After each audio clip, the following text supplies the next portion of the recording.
मुझे इस बात की भी प्रसन्नता है कि IIT मुंबई ने नैनो कैरियर्स और नैनो कैप्सूल्स अभी हाल ही में डेवलप किए, जिसकी चर्चा पूरे देश में है, जो टारगेटेड डिलीवरी सुनिश्चित करके इसके साइड इफेक्ट्स को मोटे तौर पर काफी हद तक समाप्त करने में सफलता पाए हैं। हेल्थ सेक्टर में ही नैनो टेक्नोलॉजी ने नैनो आई ड्रॉप को जन्म दिया है। आज देश भर में बहुत सारे लोग इसका प्रयोग कर रहे हैं।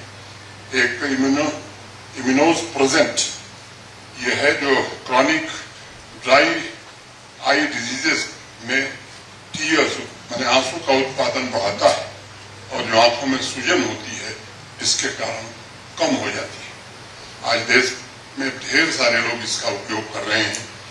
पीने के पानी से माइक्रोप्लास्टिक और भारी धातुओं और आर्सेनिक तथा फ्लोराइड जैसे प्रदूषकों को हटाने के लिए भी नैनो टेक्नोलॉजी की मदद से नैनो फिल्टर, जिसका जिक्र प्रोफेसर अशोक कुमार साहब कर रहे थे, विकसित किए गए।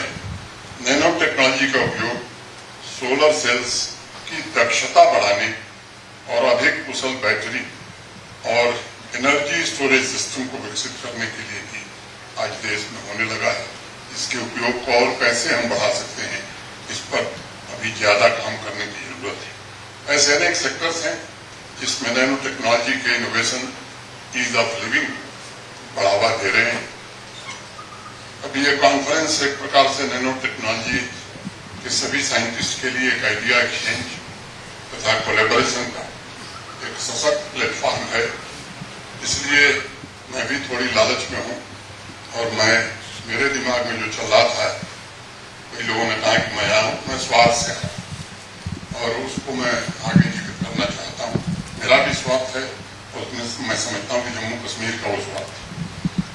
जिस तरह से क्लाइमेट चेंज की चुनौतियां पिछले दिनों जम्मू कश्मीर में या हिमालयन रेंज ने अनुभव की, मुझे लगता है कि उसको ध्यान में रखते हुए आप सभी से मेरा आग्रह होगा किस प्रकार का नैनो मटेरियल डेवलप करने और इस सेमिनार में, इस 5 दिन की कॉन्फ्रेंस में आप ध्यान केंद्रित कर सकते हैं। ऐसे केमिकल मैन्युफैक्चरिंग में प्रदूषण को कम करने के लिए हम क्या कर सकते हैं। पिछले 1 महीने से जम्मू कश्मीर में तथा देश के अनेक राज्यों में जिस तरह की नेचुरल कैलेमिटीज है, आज यहाँ उपस्थित सभी एक्सपर्ट्स से मेरा आग्रह होगा कि क्या इन 5 दिनों में एक एक्सपर्ट ग्रुप हम कॉन्स्टिट्यूट कर सकते हैं जो नैनो टेक्नोलॉजी द्वारा अधिक संवेदनशील सटीक सेंसर बनाए, फ्लड की advance early warning Jammu Kashmir और हिमालयन रीजन के बाकी स्टेट्स को दे सकते हैं।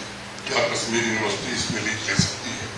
क्या जम्मू कश्मीर के और भी जो हमारे इंस्टीट्यूशंस हैं, इनके साथ कोलैबोरेट करके देश के बाकी इंस्टीट्यूशंस के साथ कोलैबोरेट करके जल्दी से जल्दी इस पर हम काम शुरू कर सकते हैं?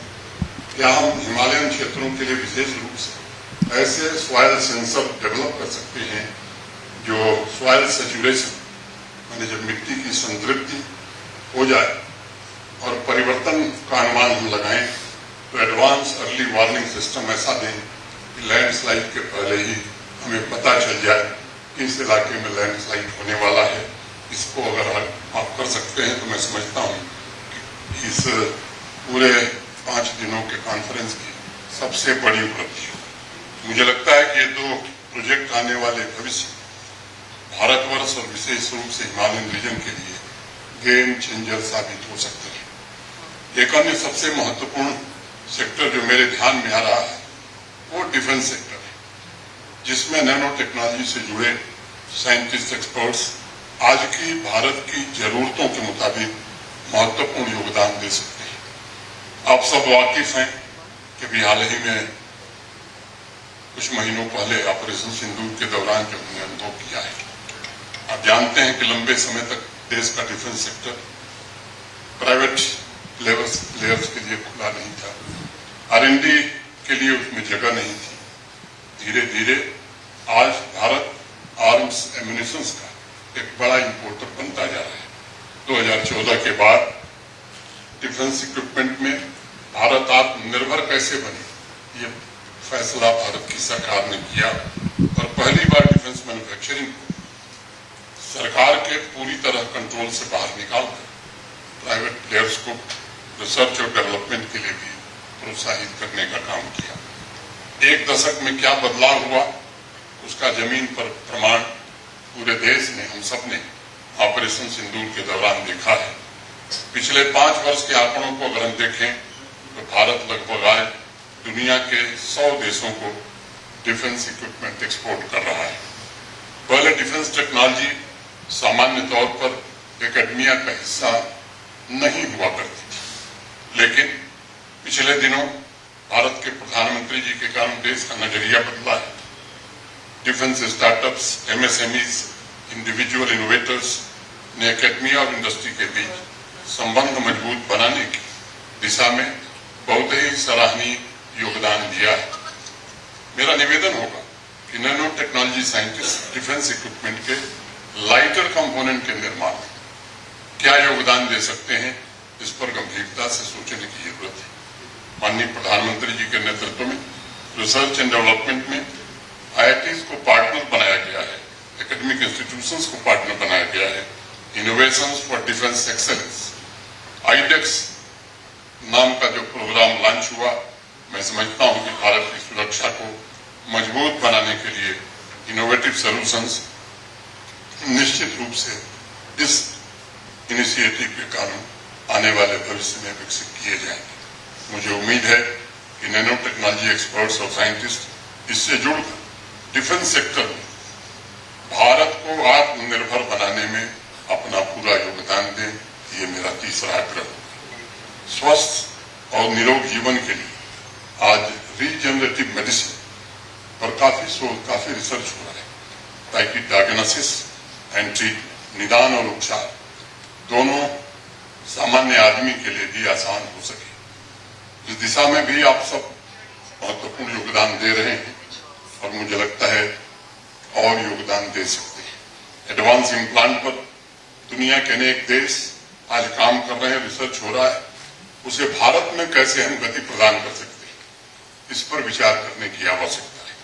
मानवता के कल्याण के लिए खासतौर से देश में सामान्य आदमी, गरीब आदमी के भविष्य में जो जरूरतें हैं उनको हम कैसे पूरा करने में मदद कर सकते हैं, चाहे वो एनर्जी का क्षेत्र हो, एनवायरमेंट हो, फूड एग्रीकल्चर हो, इलेक्ट्रॉनिक्स, इन सब में nano scale transistors, nano particles, nano material, nano scale additives, ये जो नए इनोवेशंस हैं ये अत्यंत महत्वपूर्ण साबित होंगे। मुझे उम्मीद है कि इस टेक्नोलॉजी का लाभ आम आदमी तक हम पहुंचा सकेंगे। काफी हद तक हमें सफलता मिली है। मैं ईश्वर से प्रार्थना करता हूं कि भारत के आम आदमी तक के लाभ अधिक से अधिक पहुंच सके। Friends, we must focus on developing and using nanotechnology for the benefit of humanity, and I would like to reiterate that we simply can't ignore the daunting challenges of climate change that confront us. Our inventions and initiatives show how quickly we are leading various areas of nanotechnology. We should also devise a plan to incentivize talents in nanotechnology in our academic institutions. I would like this international conference to provide certain suggestions on this as well.